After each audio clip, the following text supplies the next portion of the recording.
Subscribe कीजिए trending news India channel को और बेल आइकन को दबाएं सभी वीडियो सबसे पहले पाने के लिए।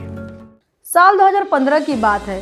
भारत में 1 जुलाई को प्रधानमंत्री नरेंद्र मोदी के द्वारा डिजिटल इंडिया की शुरुआत की गई थी, जिसका मुख्य उद्देश्य रूरल एरियाज यानी कि ग्रामीण इलाकों में हाई स्पीड इंटरनेट नेटवर्क से कनेक्ट करके डिजिटल लिटरेसी को इम्प्रूव किया जाना था।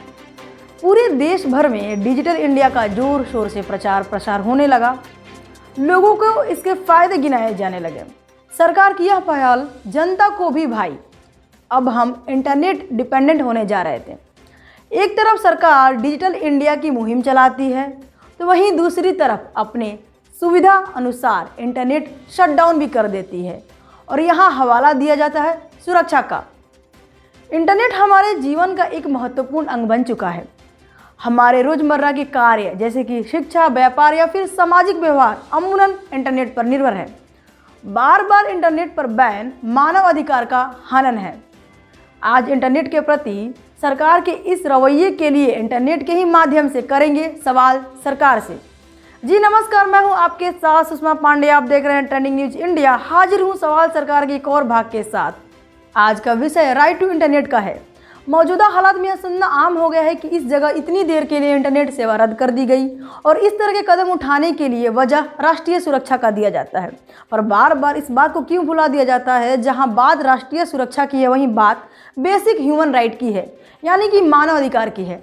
और अब इंटरनेट मौलिक अधिकार के अंतर्गत आता है।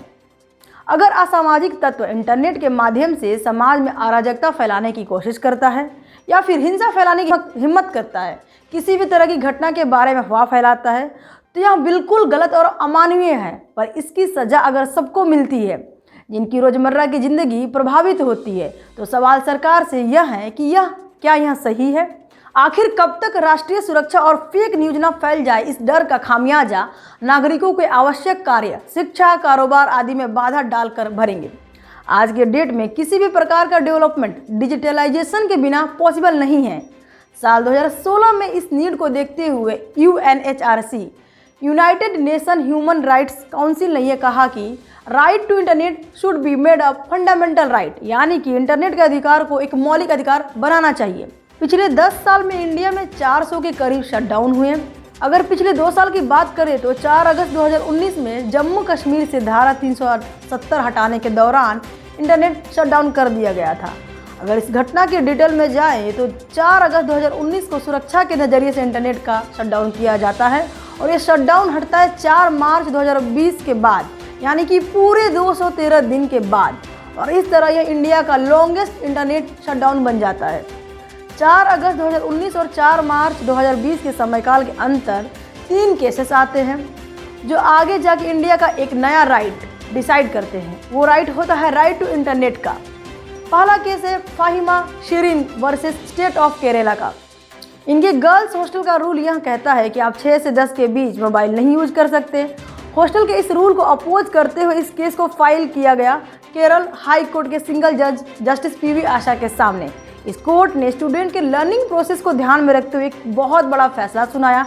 Right to access internet is a fundamental right और इसे कॉन्स्टिट्यूशन के आर्टिकल 21 राइट टू प्राइवेसी के साथ जोड़ा गया और साथ ही इसे राइट टू एजुकेशन के साथ भी जोड़ा गया।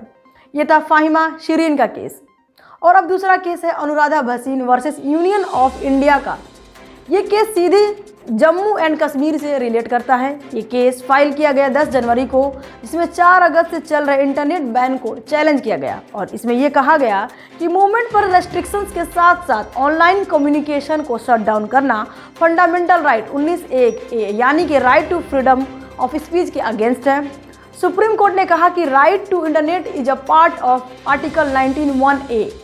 सुप्रीम कोर्ट ने यह भी कहा कि इमीडिएट थ्रेट और सिक्योरिटी कंसर्न की वजह से इंटरनेट पर टेम्पोररी बैन परमिसेबल है, पर एक अनिश्चित समय काल के लिए इंटरनेट सर्विस सस्पेंड नहीं किया जा सकता। नेशनल सिक्योरिटी और ह्यूमन राइट्स में बैलेंस बना रहना चाहिए। तो इसके परिणाम स्वरूप 10 जनवरी के फैसले के बाद जम्मू एंड कश्मीर में लोवेस्ट स्पीड वाला 2G इंटरनेट अलाउ किया जाता है। पर अनुराधा भसीन केस के जजमेंट के बाद एक और केस कोर्ट में फाइल किया गया। ये केस था foundation of media professional versus union of India का। इस केस में जम्मू एंड कश्मीर में जो 3G और 4G सर्विस पर जो ब्लैंकेट बैन लगा था, इसे चैलेंज किया गया। इस केस के फैसले में कहा गया कि इंटरनेट सर्विस पर लगने वाला ban right to education, right to profession, right to health और भी बहुत सारे राइट्स का हनन करता है। इतनी सारी प्रक्रियाओं से गुजरने के बाद इंटरनेट का अधिकार मौलिक अधिकार में शामिल हुआ आर्टिकल 19(1)(a) और 19(1)(g) के जरिए। इतना कुछ होने के बाद अब भी किसी भी घटना पर आंदोलन को कंट्रोल करने के लिए सुरक्षा के नाम पर बार बार इंटरनेट की सुविधा से नागरिकों को वंचित कर देना कहाँ तक उचित है, वो भी इस मौजूदा हालात में जहां कोविड की मार खाई कमर सीधी करती जिंदगी की ऑनलाइन डिपेंडेंसी बढ़ गई है। यह है सवाल सरकार से, क्या हिंसा और फेक न्यूज फैलने से रोकने के लिए इंटरनेट बंद कर देना ही एकमात्र विकल्प है? हाल में ही किसान आंदोलन के दौरान दिल्ली में सिंघू बॉर्डर, गाजीपुर बॉर्डर और टिकरी बॉर्डर पर और उसके आसपास के इलाकों में इंटरनेट शटडाउन कर दिया गया। या हम ये कह सकते हैं कि कश्मीर से चलने वाली इंटरनेट बंदी की ये हवा दिल वालों की दिल्ली के लोगों को सेकने लगी।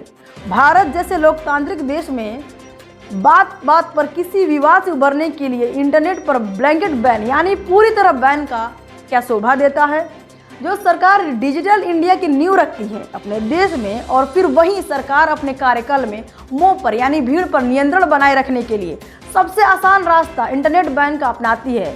इससे आम जीवन पर पड़ने वाले असर को नज़रअंदाज भी करती है।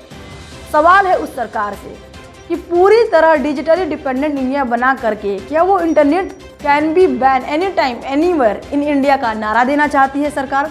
यह है सवाल सरकार से। विषय गंभीर है, मुद्दा गौर करने लायक है। एक बार सोचिएगा जरूर, क्या राइट टू इंटरनेट के साथ साथ एक ड्यूटी टुवर्ड्स इंटरनेट नहीं बनता?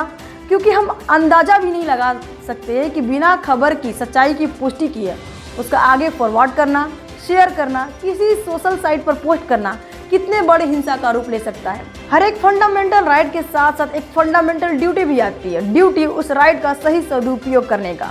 आज के लिए बस इतना ही। मिलते हैं आपसे सवाल सरकार से के अगले भाग के साथ, जहां हम करेंगे सवाल नए मुद्दों पर, विशेष विषयों पर करते रहेंगे सवाल सरकार से। तब तक देश दुनिया की तमाम खबरों के लिए बने रहें ट्रेंडिंग न्यूज इंडिया के साथ। धन्यवाद।